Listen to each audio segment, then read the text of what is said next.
Welcome back to People's Car Reviews.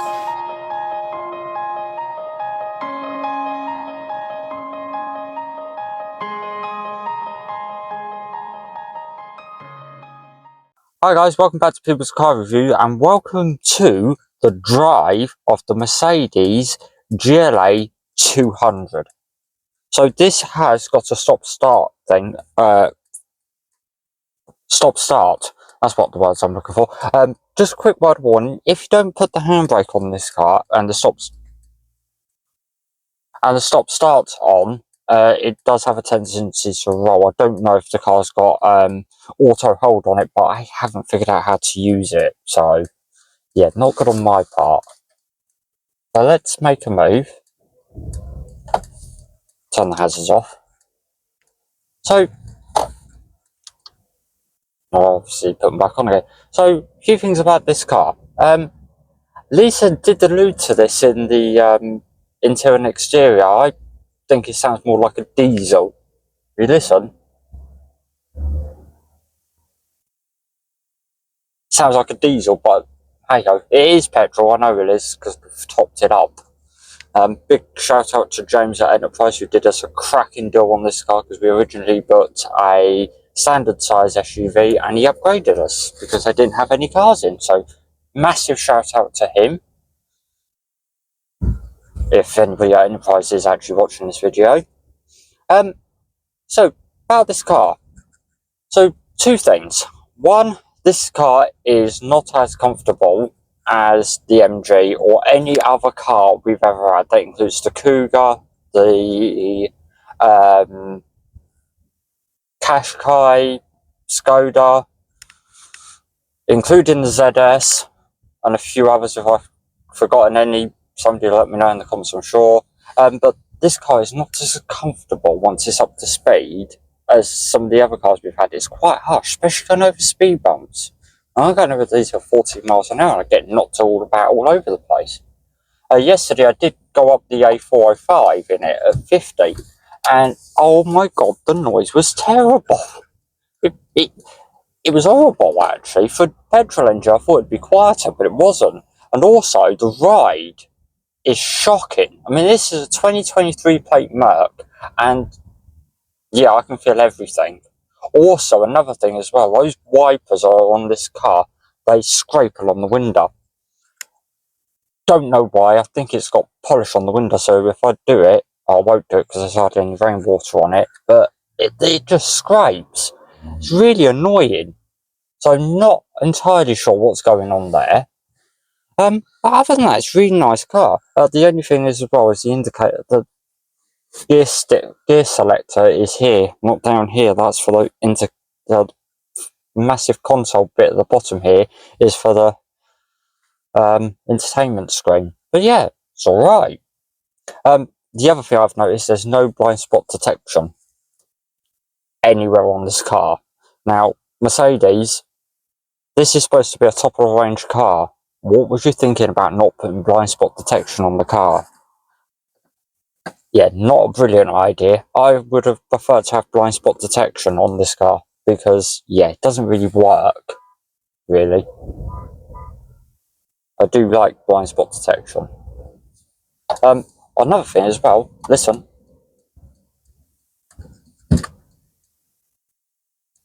Can you hear that? The indicators don't make any noise.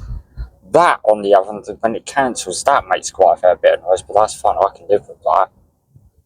Yeah, really nice car to drive. Steering, perfect. If I turn the steering wheel slightly, in a minute, if I just turn the steering wheel slightly, car's moving within the direction I've turned the steering wheel, and I only have to move it a little bit. Other than that, it's perfect. It goes along really well. Apart from the ride quality, which is shockingly poor. Not sure why either. It is a really nice car to drive. Lisa's driven this car a few times as well today, and she likes it as well. Well, she likes to drive at the car, I think. But yeah, it's a really nice car to be in.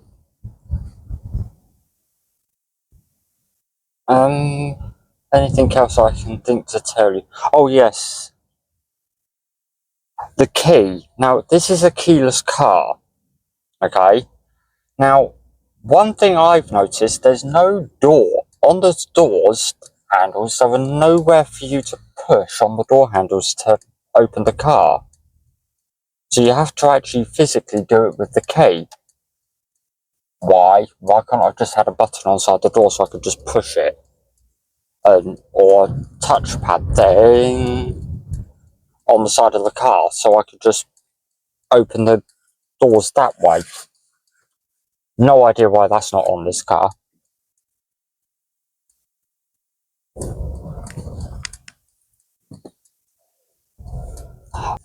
So, going on to something that I've just been informed I haven't gone on enough about, which is fair play because I haven't. These brakes are really, really sharp, and I mean really sharp. If I want to just brake slightly, I'm going to hit up the I push the brake pedals down too far. So I found the best way to drive this car, because it is an automatic, I just ease off the gas.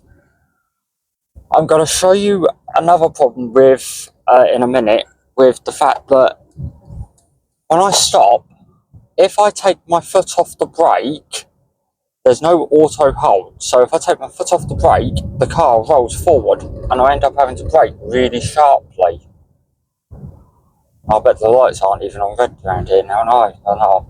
Typical, isn't it? I will get a chance to show you that in a minute, I hope.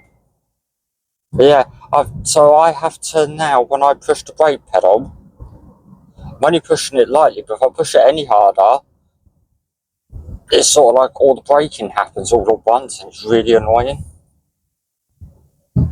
That car's coming around now. Watch this, right? I haven't got a chance to stop there. Hang on, we'll get up to these lights. These lights up here are always on red. Typical, innit? Absolutely typical. I'm getting a clear run all the way up. I'll tell you what, I'll let you guys hear the engine and see the road without me rabbiting on, and I'll come back to you in a little while if I get a chance to do it.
That's another problem with this car as well.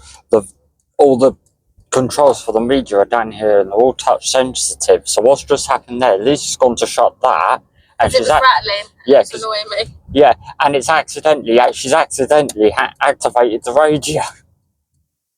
Sorry guys, a little bit of music to add to it. Yep, so we'll probably end up having to mute that because we'll end up getting a copyright strike. Oh joy. Never mind. If you can't mute it, you've heard a little bit of history.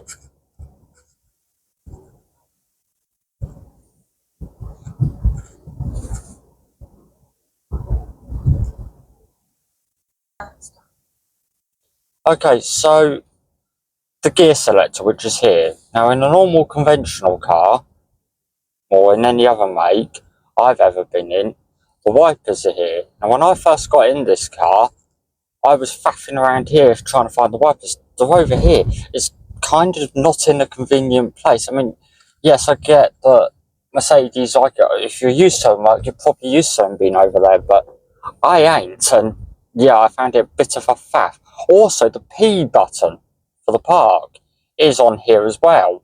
It's on the end of the stalk, and it's a little button you have to push it in, which is fine, don't mind that. Ah, here we go. This is going to be fun.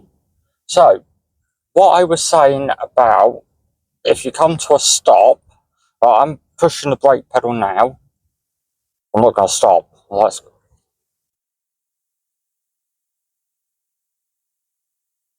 Yeah, it didn't stop, did I?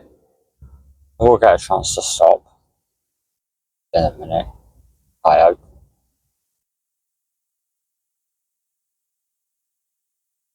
Also, as well, the gear changes in this car. I'm not sure if it's because I'm pressing the brake pedal quite lightly, but the engine revs really loudly. But I'm pushing the brake pedal now, and this car's moving off.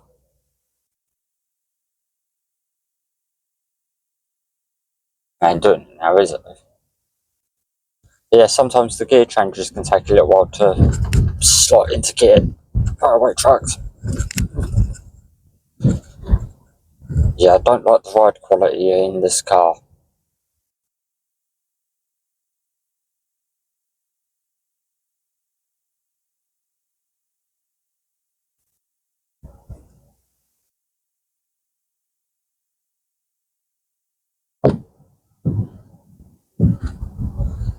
The automatic wipers work well.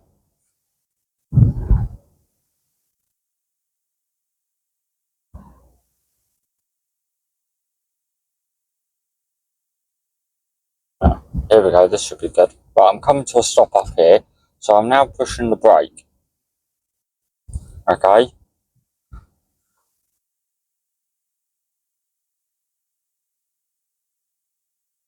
Right. That is us. Stopped. The ignition's off. Yeah. Taking the foot off the brake. Car started, and I'm now rolling forward. There is no auto hold, so I have to push the parking brake for it to stop it from rolling, which isn't good. I don't like that. Most cars nowadays have auto hold on it. Why hasn't a car of this caliber got one? I mean, this is a Mercedes. That happened to me, didn't it? The first time I drove it, I started the engine, put it into drive, and it started moving off before I'd even got myself sorted. Why hasn't this car of this caliber? It's a Mercedes. You know, they should have had auto hold on it. I haven't figured out how to trigger it if it has got it on here. So if you do know, please let me know in the comments. But for me, so far, no, I don't like that. A car of this high standard should have auto hold on it, and you shouldn't have to push the brake button in to get the to be able to sit still.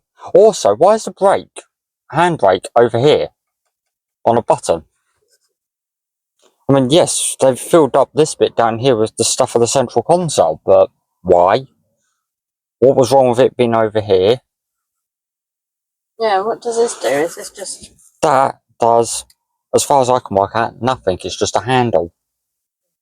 Looks like a gear stick to me. Yeah, it does. It's not, though. I think that used to be the handbrake, or the gear stick, or the thing to move that, but yeah.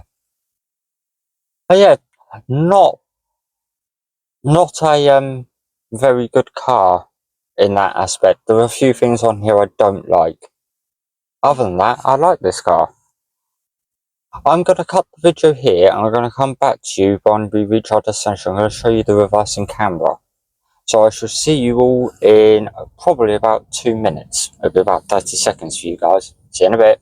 Bye. Hi guys, so I'm just pulling into Asda car park, which is always great fun. So, Lisa did allude to the parking camera that's in this car, and I thought I would give that a show to you now, since I've got to park this car up. So we're going to go over to the back here and we're going to park up, and then I think I'm going to get Lisa to ask me the question.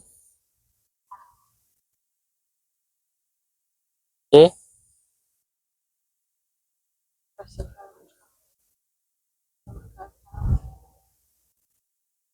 I'm having to park quite far a bit away.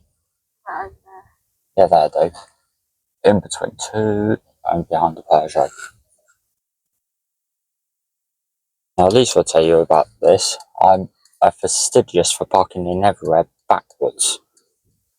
I have parked this car now. It's quite a good camera actually, and it's got parking sensors all around the car.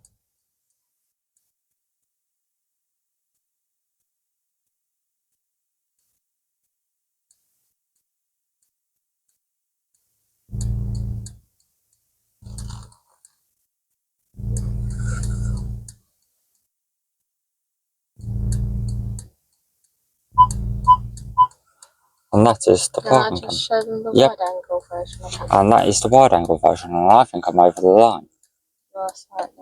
Let me just. Says finding a bay. And that's finding a bay, which we haven't actually used because I haven't figured out how you use it. I don't think that's going to work. Never mind. But yeah, that is the reversing camera.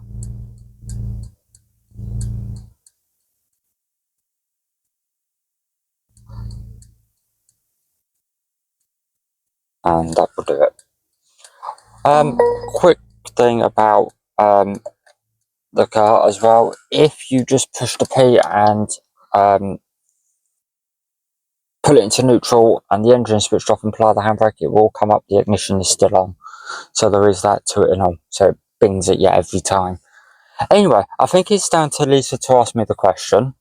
Andrew, do you love it? Do you hate it? Or is it a maybe? I think for me it's a maybe. Purely because this is a 40 grand car. Now, for a 40 grand car, I'm sorry, there's some features on here that this car simply just doesn't have. And this is supposed to be the top of the range Merc. No, the top of the range Merc, it hasn't got electric seating. It's manual. There's no hold assist that I can find on this car. No blind spot detection. No blind spot detection either. Other than that, yeah, it's I don't think there's any lane detection either. There is lane detection down here, dear. Detection. Okay. But that only activates if you're on the motorway. Oh, okay. I don't know. For you? It's definitely a maybe. It's got some really good features, but there's too many, like Andrew said, the blind spot detection, the hold assist. That rolling really freaked me out. No cup holders in the back. No cup holders in the back. You know, nowhere to really store things in the back. It's not very big, and you can't even put anything in the door pockets because they're up and down. They're like a really weird thing. But yeah, no, definitely a maybe from people's car reviews. I would definitely agree with you on that. I think Mercedes, you're a good quality car maker, but I'm sorry, I think you're getting a little bit complacent and resting on your laurels. There's a lot of other car companies out there that are doing a lot more than what you're doing. For less money. For a lot less money. I mean, our car at home, when it was new, was 28,000. And that's got everything on we need it, apart from the lights in the rear, but that's only a small thing. But anyway, so it's a maybes from people's car reviews. It's a goodbye from me. And it's a goodbye from me. And we will definitely catch you in the next video, guys. Bye.